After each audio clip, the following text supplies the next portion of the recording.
I see a full room here, it's great. Well, we might as well get started. Good morning, everyone. Thank you for joining us today. It's an exciting day for our football club and exciting day for Stephen King and his family. So thank you, Danielle, and thank you to the rest of the family for coming down from the Gold Coast. We're appointing today our 28th coach of the our senior coach of the Melbourne Football Club. Stephen was a standout candidate throughout the whole process. He was extremely confident in the way to lead our football club moving forward. Stephen's got an enormous amount of experience, a deep understanding of the game, and a unique coaching philosophy that would drive our football program forward. I'd like to take a moment to thank the selection panel of CEO Paul Guerra, Director Steve Smith, GM of AFL Football Performance Alan Richardson, former Essendon captain Joe Watson, Melbourne Storm Director of Football Frank Panizzi, and Human Resource Executive Mean Callaghan for all their work throughout this process. Stephen's got an enormous amount of experience, 15 years as a senior assistant, 7 games, Gold Coast Suns, 4 clubs, St Kilda, Western Bulldogs, captain of his club, premiership assistant at the Doggies, coach of the Gold Coast Suns, and hopefully in contention at the moment with the Geelong Cats to take their club forward to another premiership. So welcome, Stephen. Congratulations. And we can't wait for you to jump on board the Melbourne Demons, so congratulations again. Thanks, Greenie. Really appreciate it. Yeah, firstly, I'd just like to take this time to say what a wonderful privilege it is to be given this opportunity. I'm extremely humbled and, really, really grateful, but super excited to get started. I feel privileged to sit here today. I understand what a privilege it is, but also a wonderful opportunity. Going through the process, I became more and more sure that I was the right fit for the job. I feel like I bring a skill set, and I've had a wonderful experience in some great organisations with terrific cultures and environments. And I'm sure my idea around how I want the game to be played will give our players some freedom to express themselves with ball in hand and to be really aggressive in every phase of the game. So yeah, it's an honour to be here today. I'd also just like to thank my family that are sitting here with me. I wouldn't be here without you guys, and the support you guys have given me really means a lot. And hopefully you're as proud as me as I am of you guys, so thank you. So we might just throw up. Stephen, can you just talk us through, when you were going through this process, you said you became more and more convinced it was the right fit. What was it about that got you to that mindset? Oh, look, speaking to some people, probably had the chance to really reflect on my journey and get greater clarity about myself. And I thought throughout the process, I'm just going to be authentically me. And the more I was, the more it became clear that that's what the Melbourne Footy Club needed as well. So without sounding full of myself or anything like that, I just feel like I bring a unique experience and skill set that people want to be around. I want my players to drive to work every day to be with a massive smile on their face, knowing they're going to be stimulated, have a lot of fun, but be challenged as well. And I honestly believe I want to play a brand of footy that's uniquely Melbourne, and I feel like I can adapt that to the skill set that our players have got. I want to tap into their premiership experience that some of their players have already and create something that's really unique to us, but that gets after the competition. So what is it about Melbourne under you next year that will be different to the Melbourne we've seen in the more recent seasons? Oh, look, I really admire what this club's done in the past. I've been on the receiving end of that 21 grand final as a midfield coach, so I know the force that's there. I know the physicality, the aggression that the players have. I just want them to probably play with a bit more freedom with ball in hand. I think we need to challenge teams in attack a little bit more, and as you see now in today's footy, teams put scores on the board. So I want our players to have freedom to get after the game, attack it, give our forwards a bit more of a look faster with even numbers, and get after the game. So without going into too much detail, I think I feel really privileged that I'm walking into a club that has a terrific foundation with the way they compete at the contest, their stoppage structure, and the way they defend. I just want to probably give players a bit more ownership to play with freedom, take what the game gives them, and really get after it. Stephen, how much did you benefit going through the West Coast process last year for this job? Yeah, enormously. So, it's something I think it's one thing to win a job, it's another thing to do it. And when you hadn't gone through that process before, it's quite a journey. And I think it does give you an opportunity to reflect on who you are as a person, as a coach, who you've been around and what shaped you. And I feel like going through it this time, I was really clear about who I was, who I am as a coach. I didn't want to try and win this job not being me. I wanted to do it my way and being authentic. And I feel like once I got an impression that this process and the first interview I had went well, it gave me more confidence to double down on that. And I'm sure I'll bring that authenticity to the club as well, and the players and the staff when I meet them.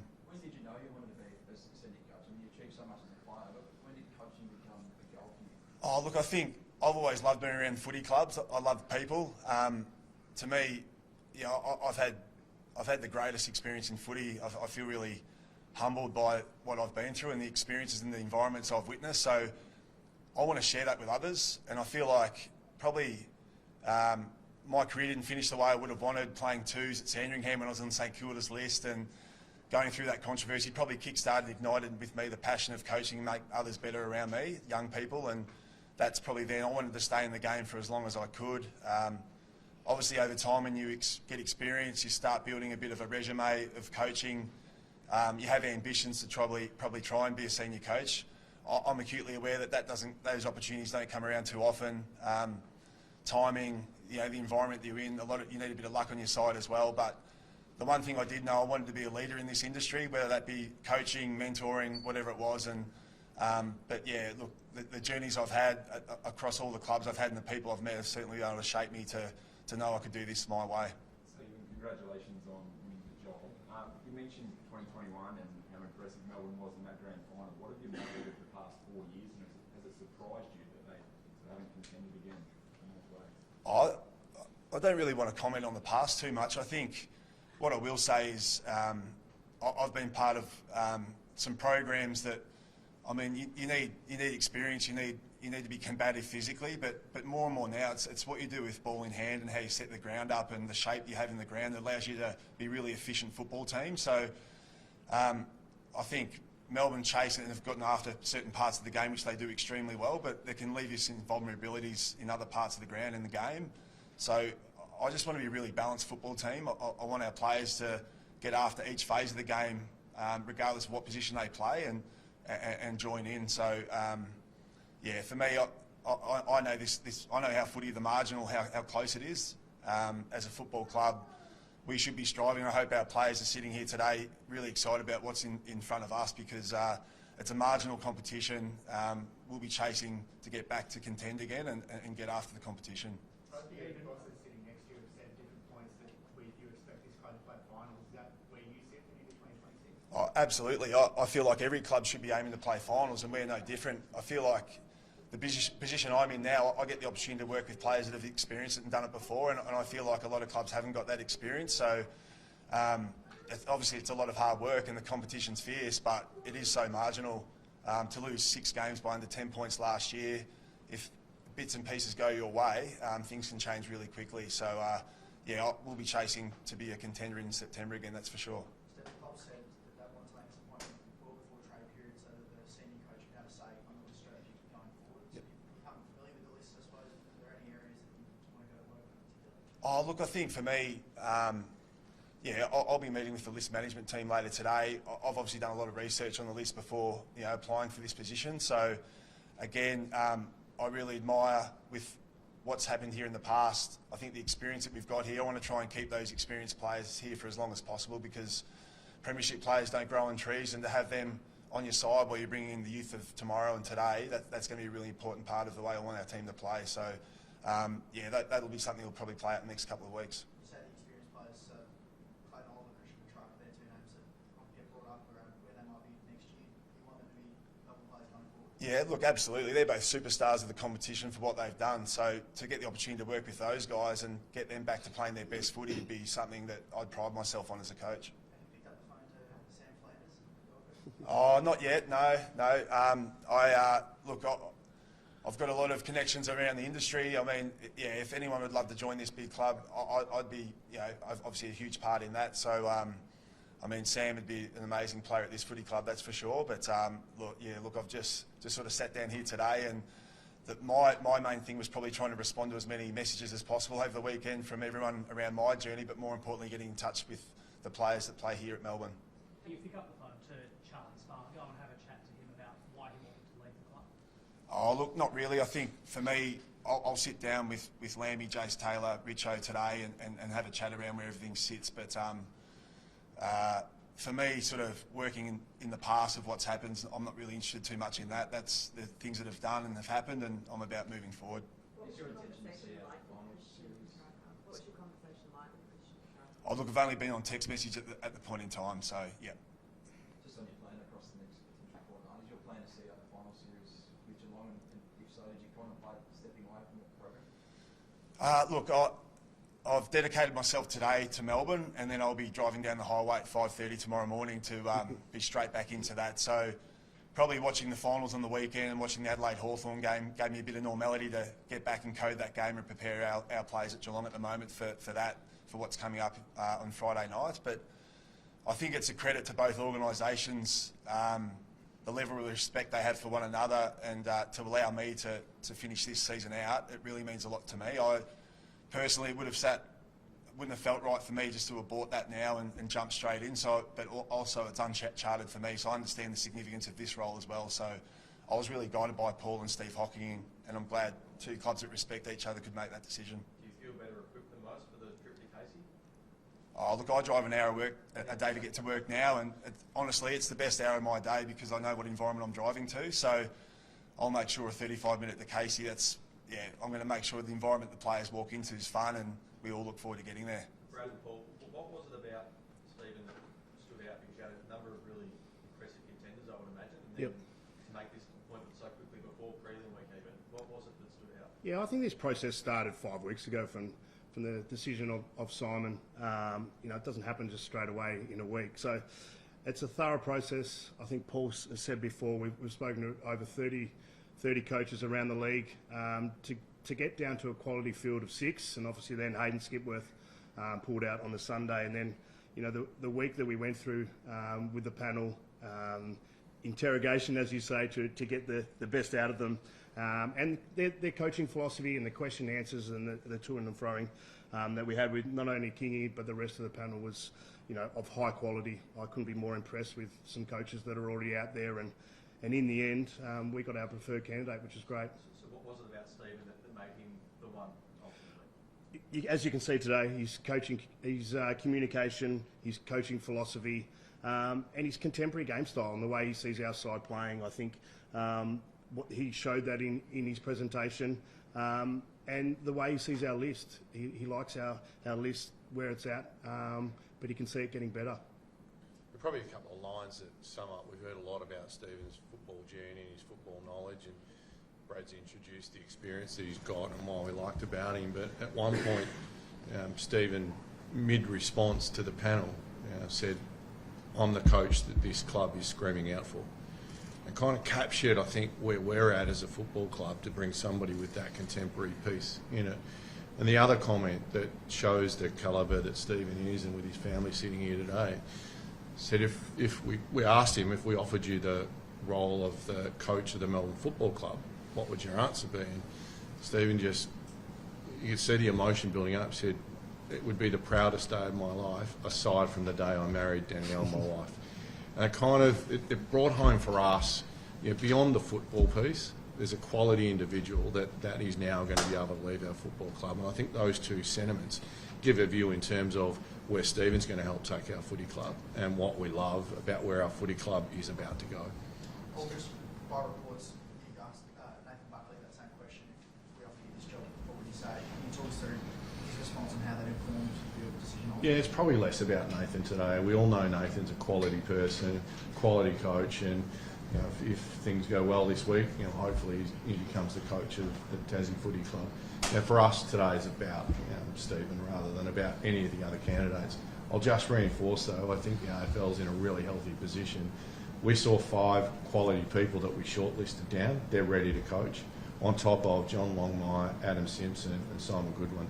I don't know a time where we've had so much emerging talent ready to coach and so much experience on the sidelines as well. Stephen, have you reached out, or would you reach out to Simon Goodwin, given the amount of experience he's had with this list over the journey? Yeah, I was considering that. I think I'll let the dust settle a little bit. It's more for me just to check in and see how he's going. And I know Goody well. Really respect what he's done as a football person, player and coach. So that'd just be more from that. I'm not too. I don't need to know the history of everyone. I think everyone deserves a clean start, a fresh set of lens and a clean slate. So for me, it's more. I think I'll have some great staff that are currently at the club now, assistant coaches and staff that I can really tap into, and I'm just really can't wait to see what everyone can do, and with that fresh challenge, get excited by that. Stephen, you mentioned you've had a text exchange with Christian, but do you plan on having individual meetings over the next week or so with, I guess particularly that senior group? Yeah, I think it's really important to get across to all players, so I wouldn't just leave it to the senior group. I'm as keen to meet first and second year players as I am, 15-year veterans. So for me, that's a big part of me is understanding they're on their break as well and really respecting that. So I don't want to, force people out of their break now to come and meet me. I'll work around them, and when the time's right, I'll make sure I spend a lot of time with everyone. Have you heard from Jeff White yet? There's a symmetry in Yeah. Look, I've crossed paths with Jeff a couple of times, and that was a really unfortunate event. And it's funny how footy works out. So looking forward to Kalani. Joining the club at the end of this season and working with him. So, it's funny how footy works. I have a question about the joke box back at the Cats. You're going to bring back the joke box to the D's? Oh, look, that won't be my job, but I do encourage a fun environment. I think life's pretty serious, and footy needs to be a place where people want to be at, clubs where you want to walk in the door and have fun. So I'll encourage all my staff and players to have fun.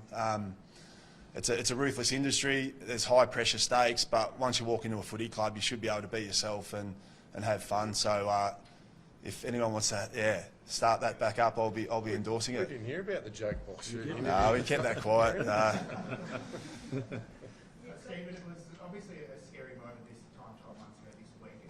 What was that like for you, and how you dealt with, I guess, that scare on the training track and where you're sitting now 12 months ago? Yeah, it was probably just more embarrassing than anything. I flew in from Perth at 2 a.m. and I do like getting up early for a workout before work starts. So I jumped in the altitude room for about an hour and a half on the watt bike, had a couple of long blacks for breakfast, and just got the better of me. So I've started to try and be a bit smarter with how I attack things. But I guess what that brought to light is I went and got checked out fully, and I'm pretty healthy, so it's not a problem. I love the chuckle on your kids as you explain. Yeah, this to that's everyone. right. How much sleep are you getting? You've got a big family, you've got two Yeah. jobs. Haven't slept much this weekend. Yeah, no, you sort of try and get the balance, but that's, try and make sure at night you stay disciplined and try and get as much as you can. But I think anyone who's had kids has probably haven't had a great night's sleep. So used to that now for about 16 years, but that's all part of it. Scott, it was, the three of you were pretty adamant that this club wants to be in contention. Is that a hope next year and an expectation that we be playing from? Oh, for me, it's an expectation. I feel like every staff member, every player should expect to play finals next year, and I hope I'd be really disappointed if that wasn't an expectation. So there's no guarantees in footy. I'm aware of that, but if you don't expect something, you won't get it. So you have to get after it. And I'm a firm believer in visualising what you want to get after, go chase it, and make everyone else catch up. And that's without adding to your list. Oh, look, as I said before, I'll sit down with the list management team and look at what the potential and the possibilities are. But I'm sure there's been an enormous amount of work that's been gone in that space, months leading up to this to today. So yeah, I'll look at that. Paint a picture for the Deeds fans. Kiggy, is it fair to say that the slow long bomb inside 50 won't be part of your game style next year?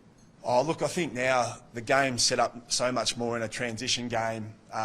Back half ball movement's a massive part of it, and I think the best teams do that in a manner that really challenges the opposition, but they don't just recklessly go out and give up the defensive side of the game. So you need to be able to set up a system that can defend behind that. But I think the best teams in footy now challenge and move the ball fast, show a bit more dare to take the game on, and I want to encourage our playing group to play with that flair and freedom. But certainly if you do move the ball a bit quicker, it's going to get in there with less numbers, and I think any forward in the room would love to hear that. So going to try and give them the best opportunity to beat an opponent one-on-one and not with a heap of pairs in there and a lot of congestion. Well, you've got your senior coach signed now. Can you give us an update, I guess, on clubs at as far as a potential move to Caulfield is? Yeah, so really positive in that regard. Jeff Paws, one of our directors, has done an amazing amount of work there. The board have backed him in as well. Hopefully we're not too far off being able to make a public announcement to it, but a lot of progress has been made. This year, are we talking? Yeah, Brad? Yeah, I'm very hopeful that there's progress, which is a great outcome for our club. As you know, these things take a bit of time, and the state government and federal government have been very supportive of this. So yeah, there's announcements coming, which is great. Well, what about the rest of the group? Have you got more changes coming? Assistants, high performance. What's the plan? Yeah, so high performance is set, so Selwyn will continue with us.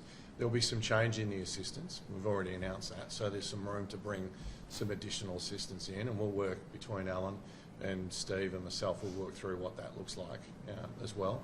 In the development side, we've already announced that we're moving in a different direction there as well. So, and with the soft cap going up, we've got some additional opportunities in there. So what we're trying to do is get ourselves into a position where we've got the best possible coaching team, and that was something Steve was really strong about, that it's going to be a team rather than just an individual, to put our arms around the players, develop the players to get ourselves into a position where we are competing and continue.